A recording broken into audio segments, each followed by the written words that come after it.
The Agenda with Michael Knight on News Radio 560 KPQ and KPQ.com.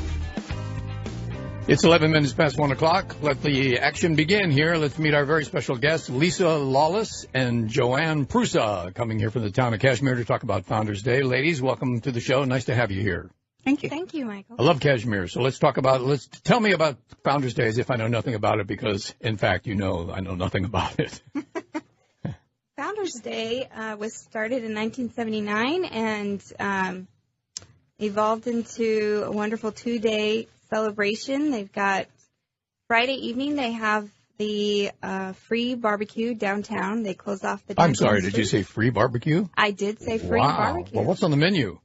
Well, we're going to have good old hot dogs and Hot dogs, chips, and ice cream bars. You can't beat that for free. No. Free fare. It's all provided really by John Clifford, who owns the hardware store there, and he's just a generous man. So Is he the man who did it last year? Yes, he cooks. Does he do it every year? It used to be the Lions did it, and he's taken it over.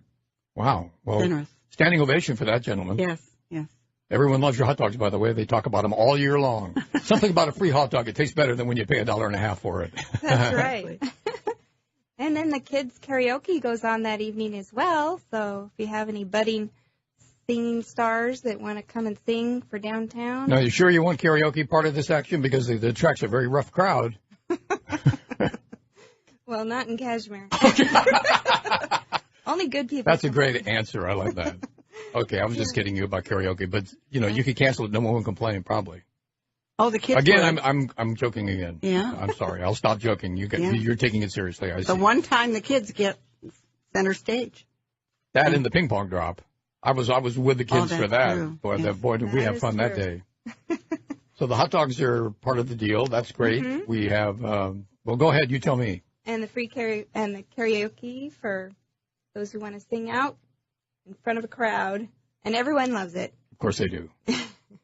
And they do promote this as a two-day event, but it really is. It begins Friday night, and that's when the locals really come out and have some fun together with the hot dogs and the karaoke. And then comes Saturday, and the whole town just comes together and offers something.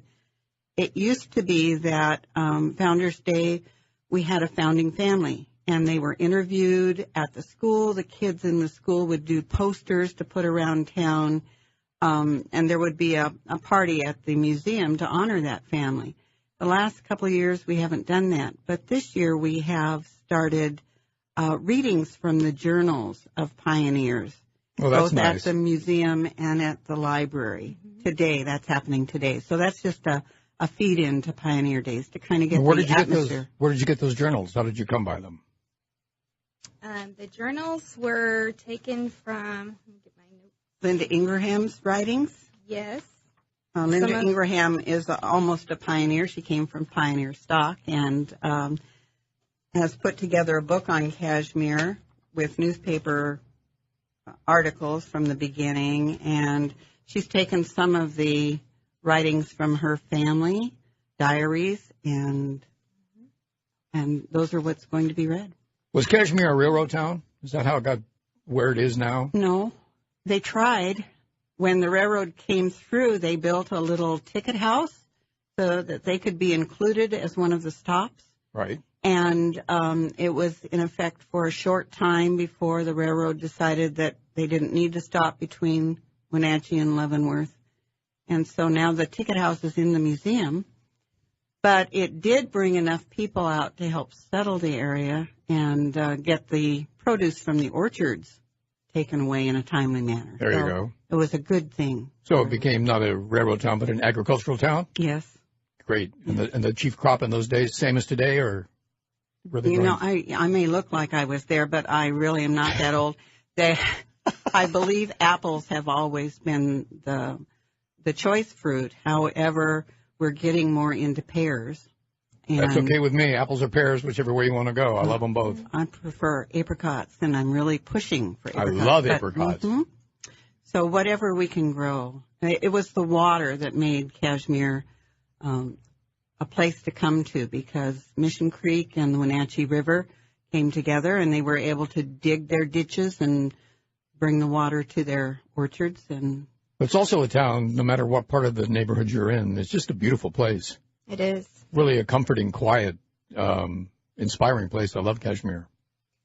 And they have sidewalks all over through downtown, so you can stroll by the parks and by the side, down the side streets. And it's just a wonderful place to just enjoy walking around. Do people come to Cashmere? This is a silly question, but do people come to Founders Day? Is it mostly locals that enjoy the celebration? We have a very big turnout.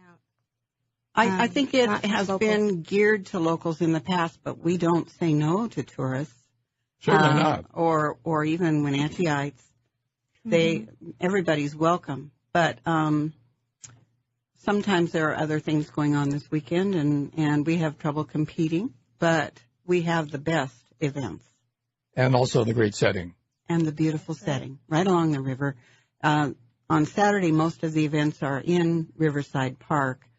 We have the helicopter rides during the day. It costs $45 if you want to get on the helicopter, but they do a short turn around the valley so you can see from up above the beauty that's down below.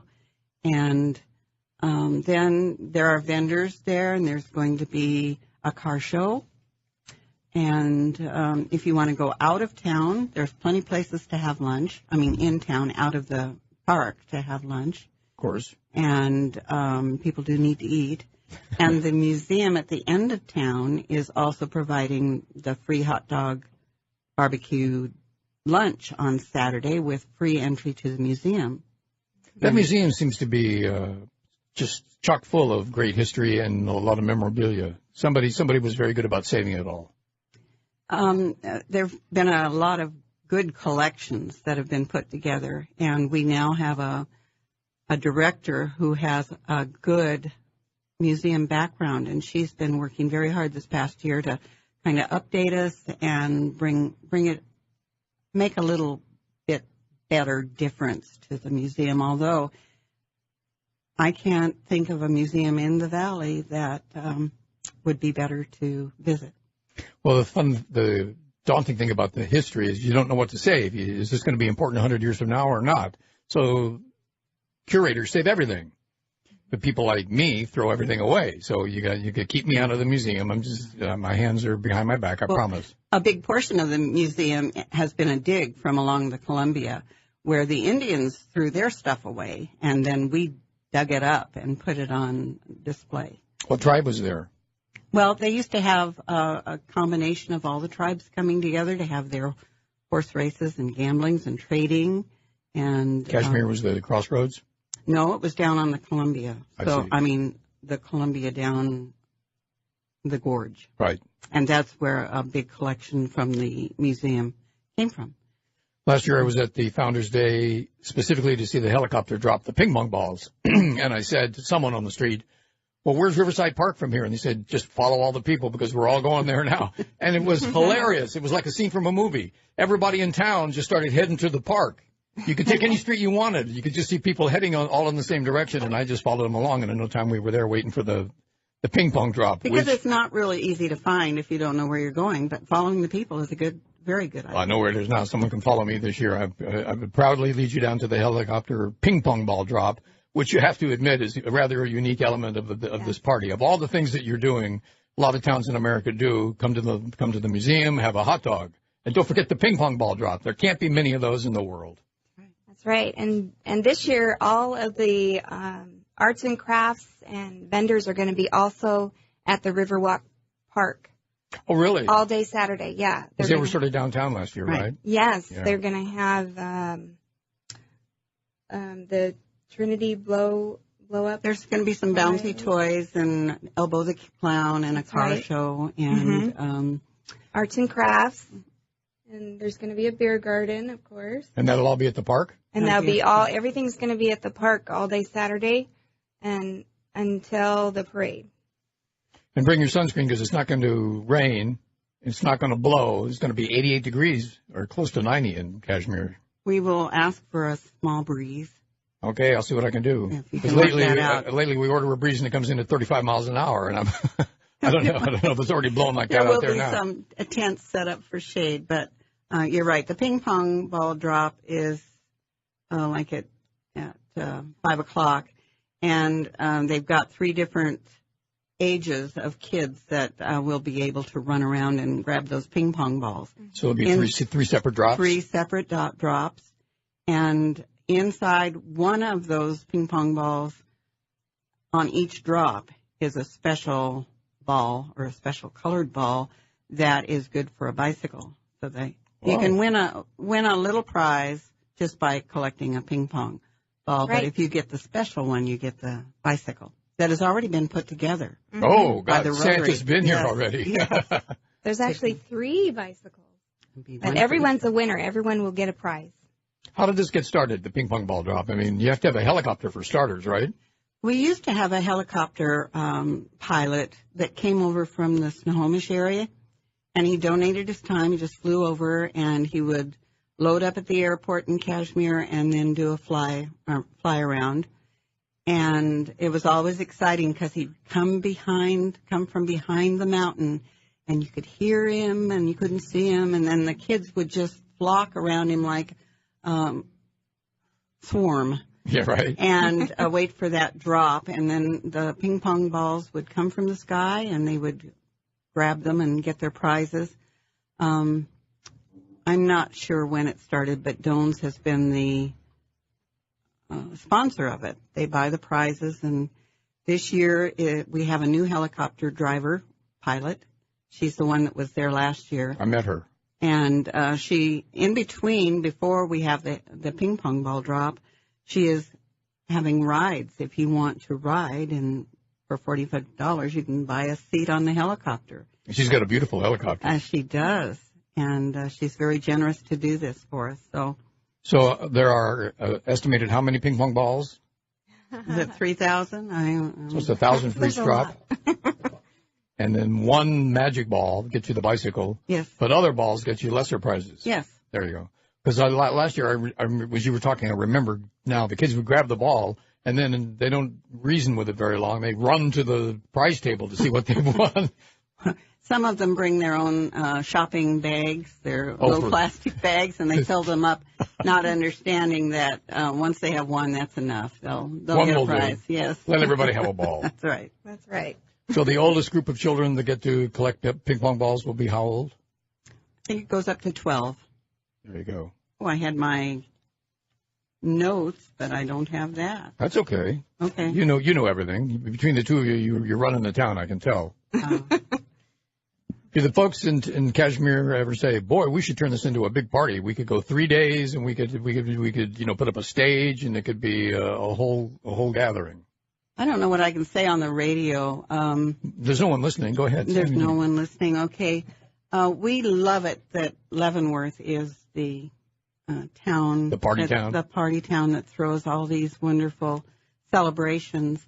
We only have the 2 in Cashmere. We have, at the beginning of summer, we have Founders Day to honor our founding family. And at the beginning of fall, the end of summer, we have our Apple Days to honor our harvest. So that's plenty. We'll let Leavenworth take care of all the festivities, the big stuff, and we'll just celebrate. If you want to come celebrate with Cashmere, you're more than welcome. We treat you good. They do. They have a good small town fun up there, and the days have been beautiful. So the weather's going to be with you. Leavenworth's fun. I don't want to put down Leavenworth. No. Where else are you going to go to get Wiener Schnitzel? But there is this thing called Oktoberfest, and I understand that people get a little out of bounds. They just get upset because they can't find a place to park. That's right. And they turn to beer as solace. They come for beer. But we do have on Mission Street, we have several wineries that will be open for tastings on Saturday too. So if you want to go to it's not the main street, it's the second main street along the railroad tracks. But what's the name of that street? Mission. Mm-hmm. Look on Mission. Hey, that was the original name of the city. It was. I just found that out today. Yes. How come they called it Mission? Why? Because the Catholic priests came to set up missions to convert the Indians. So it was a mission. Yeah. It was all over they were all over the state. They did a fine job. And then when the post office got to delivering mail, they said, We can't figure out which mission this is for. Please rename your town. And our Judge Chase had been reading a book about the Vale of Cashmere in India, as you said, and he thought it described our valley, too. So It's funny, there's a number of Cashmeres. There's your Cashmere. There's Cashmere with a K. And then I thought of another one that's spelled like the city, but it's the wool, the material, the Cashmere, right, the Cashmere sweater. Very quality. Oh, yeah, we love that. Especially when it's 4 degrees outside. You put on your Cashmere for sure. That's right. Which is, I guess in the Vale of Cashmere, it happens that time. I didn't know till today that the two were together because I said, well, how come if Cashmere is the country and it's spelled differently, how could the city be named after it? But that's just the mystery of time. A founding father thought that would be an adequate name, and everybody agreed with him, and it's worked. Good name. Yes. Let's talk about what you do for the festival. Did they make you like paint the sidewalks or anything in preparation for the event? Tomorrow night. Yeah, tomorrow we're going to paint the sidewalks, get things ready for the parade. Oh, the parade. We didn't mention the parade. Yeah, The parade starts at 7 o'clock on Saturday, and we Saturday morning? No, 7 o'clock. Saturday 7 o'clock. evening. Good. 7 in the morning might be a good idea to get away from the hot, but Who's in the parade? There's a lot of, I think we have about 40 entries so far of floats and various bands. Marching bands? Yep. Can't go wrong. Marching bands. Cashmere High, I bet. Yeah, and the antique cars from the car show. And it is a political year. We might have a few politicians. A lot of people are running. Yeah. Mm-hmm. Well, they'll be driving. Okay. She's pretty quick. I love that. That's Joanne Prusa and Lisa Lawless is her friend. They're here from the town of Cashmere. They're talking about Founders Day. We'll be back in just one moment and tell you everything we've learned.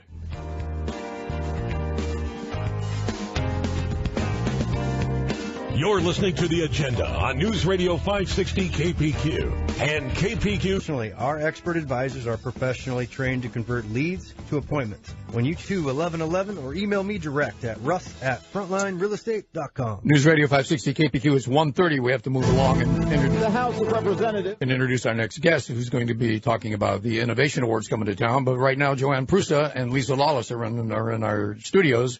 We're talking about Founders Day, and we have a few things to add to it before we go. Okay. So we didn't mention this too much, but actually today, right now at the Cashmere Pioneer Museum, I think it just started at 1:30 and it goes till 2:30. If you go down to the museum, they will do some special readings from journals from the pioneers that originally settled Cashmere Valley. And they're going to do that in the schoolhouse, which is part of the Pioneer Village, which is one really great aspect about the Cashmere Museum. They have this wonderful Pioneer Village that you can go and look and see. See how they actually lived. Yes, yeah, it just brings it really to life. And then this evening, from 6:30 to 7:30 at the Cashmere Public Library, we're going to also offer the same thing. We're going to have journal readings, and when we also have some artifacts there on display for the rest of this week. So come on into the library and take a look. And they're going to read a 1906 letter from George Smitten to his mother, who is visiting family in Jasper, Wyoming, as well as a biography from Frederick Smitten, told by George Smitten to Raleigh Smitten, which was 1972. Those Smitten guys, they get yeah, around. those Smitten guys. They've been there for a long time. Hello, Schmittens. Yeah. Nice to have you at the party. Yeah, and also a 1909 essay on Cashmere written by Marie Prentice in her geography composition book.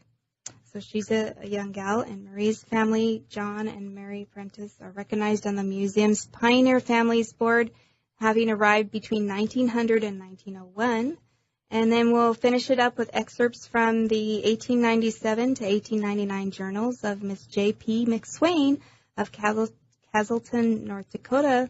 Although not about Cashmere specifically, these journals offer fascinating insights into life during this time, and they are in our collection, probably given to us by a descendant of Miss McSwain.